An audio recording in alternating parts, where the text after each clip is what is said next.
CCTV ফুটেজে দেখা যাচ্ছে শুক্রবার রাতে বাসায় ঢোকার সময় আলমগীর নামে এক যুবককে উপর্যুপরি ছুরিকাঘাত করছে তার প্রতিপক্ষের অনুসারীরা। আর সাত দরজা যখন টোকা দিচ্ছে ঠিক তেমনি মুহূর্তে ঘটনা ঘটছে, ওকে ছুরিকাঘাত করছে, ওকে মারছে।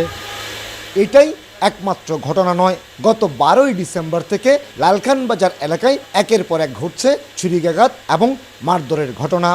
দুজনকে আমি চিনি, আর রেগুলারে চিনি, ওরা সবাই মাস্ক পরা ছিল।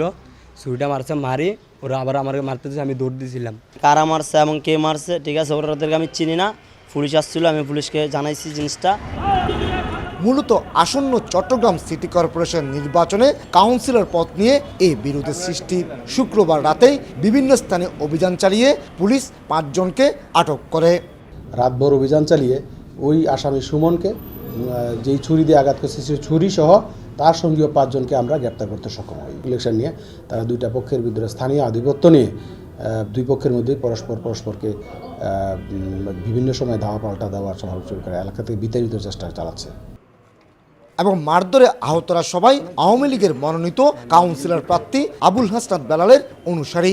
আর হামলার অভিযোগে আটককৃতরা ওয়ার্ড আওয়ামী লীগের সাধারণ সম্পাদক দিদার আলম মাসুমের অনুসারী হিসেবেই পরিচিত।